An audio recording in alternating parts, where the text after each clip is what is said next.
हिंदू धर्म में दिवाली से एक दिन पूर्व छोटी दिवाली को नरक चतुर्दशी मनाने की परंपरा है। नरक चतुर्दशी को नरका पूजा, रूप चतुर्दशी समेत कई नामों से जाना जाता है। इस बार ये पर्व 23 अक्टूबर 2022 को मनाया जाएगा। मान्यता है कि इसी दिन भगवान श्री कृष्ण ने नरकासुर का वध किया था, इसीलिए इसे नरक चतुर्दशी के नाम से जाना जाता है और इस दिन भगवान श्री कृष्ण की पूजा की जाती है। इस दिन अकाल मृत्यु के संकट को टालने के लिए यमराज की भी पूजा की जाती है और घर के बाहर यम दीपक जलाया जाता है। शास्त्रों के अनुसार नरक चतुर्दशी पर घर की विशेष तौर पर सफाई करनी चाहिए ताकि दिवाली के दिन मां लक्ष्मी का आगमन हो। इस दिन घर की गंदगी को हटाया जाता है। घर का सभी कबाड़, टूटे फूटे बर्तन को हटा देना चाहिए। नरक चतुर्दशी पर स्नान का विशेष महत्व होता है, इसलिए इस दिन सूर्योदय से पूर्व स्नान करना चाहिए और तिल के तेल और उपटन की मालिश करनी चाहिए। ऐसा करने से शरीर में निखार आता है। इस दिन माथे पर तिलक लगाना चाहिए और दक्षिण दिशा की तरफ मुख कर पूजा करनी चाहिए। इस दिन यमराज और भगवान श्री कृष्ण की पूजा का विधान है। ऐसे में इनकी पूजा करने से विशेष फल की प्राप्ति होती है।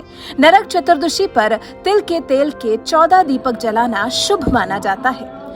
नरक चतुर्दशी के दिन न करें ये काम। नरक चतुर्दशी के दिन देर से सोकर न उठें। इस दिन माता लक्ष्मी के आगमन की तैयारियां की जाती हैं। माता लक्ष्मी जिस पर प्रसन्न हो जाएं, उसके जीवन में धन धान्य आदि किसी चीज की भी कमी नहीं होती।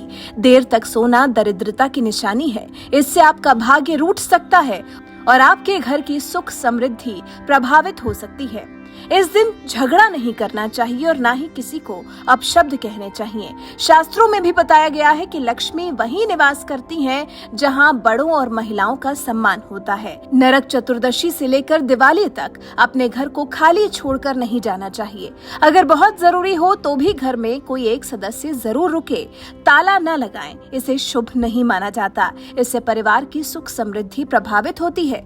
किसी भी तरह का कबाड़ अगर घर में है या छत पर पड़ा है, टूटी फूटी चीजें घर में हैं, तो उन्हें इस दिन घर में नहीं रखना चाहिए। बाहर निकाल कर फेंक दें। घर को साफ सुथरा और सुंदर बनाएं और फूलों और रंगों से सजाएं। तब लक्ष्मी माता का स्वागत करें। कबाड़ और टूटी फूटी चीजों को दरिद्रता की निशानी माना जाता है।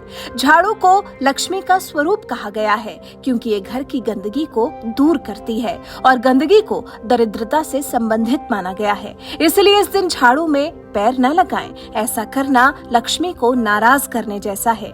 इस दिन नॉनवेज को खाने से बचना चाहिए और मदिरा का सेवन भी नहीं करना चाहिए, वरना आपको नरक का भागी होना पड़ सकता है।